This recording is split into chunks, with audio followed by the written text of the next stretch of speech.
Picture a quiet Chicago suburb, neat lawns, family cars, nothing out of place. The kind of neighborhood where everyone knows each other, where children ride their bikes until dusk and neighbors wave from their driveways.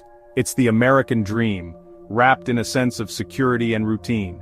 This was 8213 West Somerdale Avenue, home to John Wayne Gacy, friendly contractor, local politician, and Pogo the Clown at kids' parties. To the outside world, Gacy was the embodiment of community spirit, always ready to lend a hand or share a laugh. But beneath the normalcy, horror festered. Behind closed doors, a darkness grew, unnoticed by those who trusted him most. In December 1978, police uncovered a mass grave in Gacy's crawl space, 29 bodies buried beneath his home. The investigation would eventually reveal even more victims, their lives stolen and hidden away in the shadows of suburbia. The stench neighbors complained about for years was finally explained. It was death, hidden in plain sight. The foul odor that drifted through the neighborhood was a silent warning, ignored and dismissed until it was too late. Gacy, the man who shook hands at fundraisers and made children laugh, was a serial killer using his home as a tomb. The same hands that painted smiles on children's faces were responsible for unimaginable cruelty. The revelation shattered the illusion of suburban safety. Suddenly the familiar became frightening, and trust was replaced by suspicion and fear. Gacy wasn't a shadowy figure, he was the neighbor, the businessman, the guy at the barbecue. He blended in so well that no one suspected the evil lurking beneath his friendly exterior. His dual life, community leader by day, killer by night, forced us to confront the truth. That evil can wear a mask of normalcy, hiding in the most ordinary places, and that monsters can look just like us. The realization was chilling. It forced an entire community and a nation to question how well we really know those around us. The house became a symbol of this dark reality, orderly on the surface, chaos and violence below. Its walls held secrets that would haunt the neighborhood for decades. The discovery of the bodies was just the beginning. Each new piece of evidence uncovered another layer of horror, and the investigation grew larger with every passing day. The real shock came when Gacy started talking. His confessions were as cold as they were detailed, sending shockwaves through the nation. From behind bars he narrated his own crimes, pulling back the curtain on his methods and motives. The world listened in disbelief as he described his double life with chilling detachment.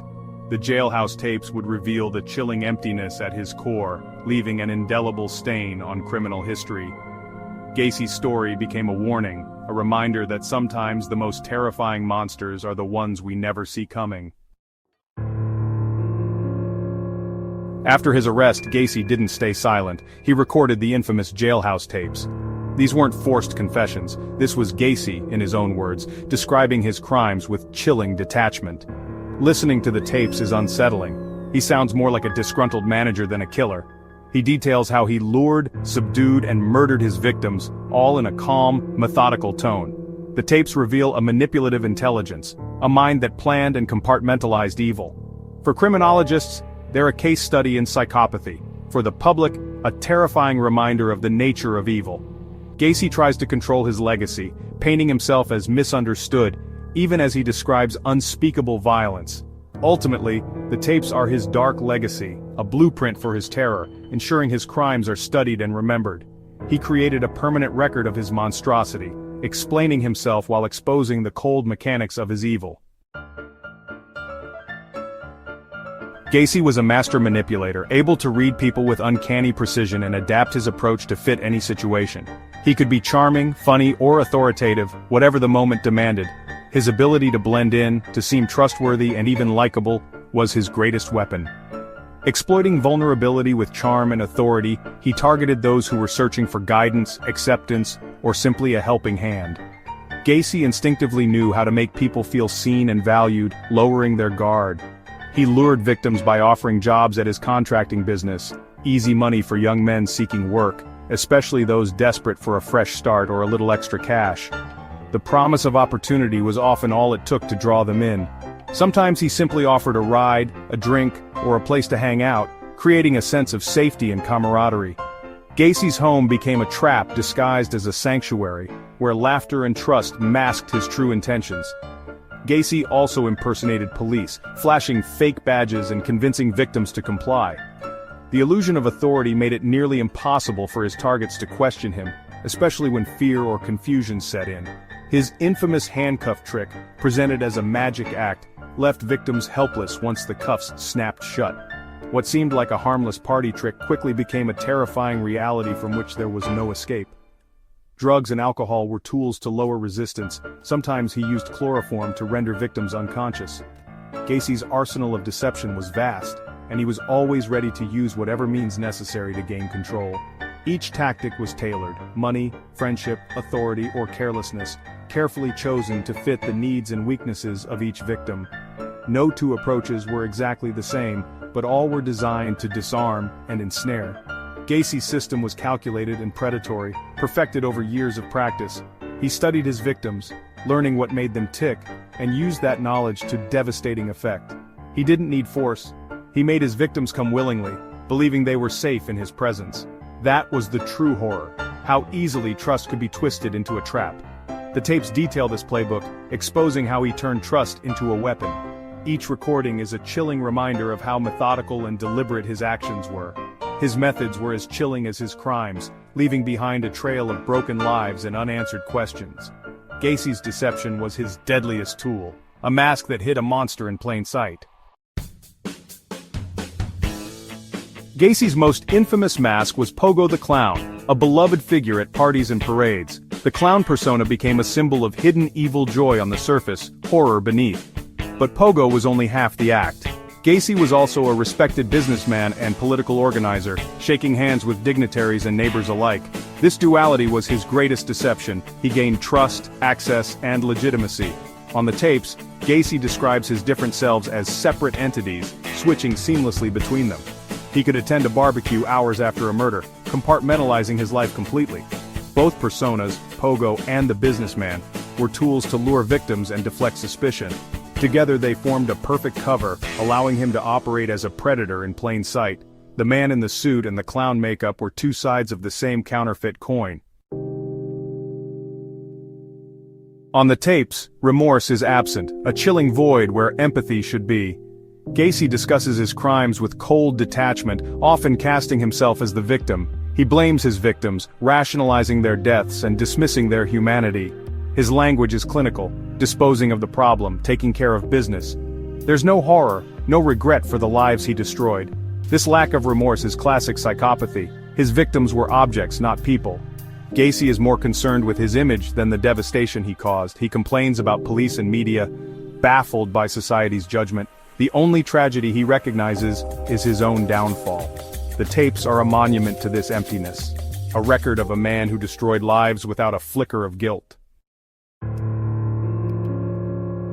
Gacy's infamous handcuff trick was the gateway to horror, a seemingly innocent game that turned to terror in a matter of seconds.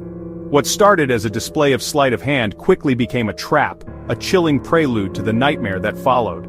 He'd present the cuffs as a harmless magic trick, luring his victims into a false sense of security. But in an instant the cuffs would snap shut, and Gacy's demeanor would shift, friendly and playful one moment, then cold and brutal the next. The handcuffs symbolized his total control. From that moment on, his victims were utterly helpless, stripped of any hope of escape. The click of the lock was the sound of freedom vanishing. Gacy's so-called rope trick, a garrote twisted with calculated precision, became his preferred method of murder. He ensured a slow, agonizing death, relishing the power he held over life and death. He described these acts with chilling detachment, as if he were simply explaining a craft or a routine, never showing remorse or empathy for his victims.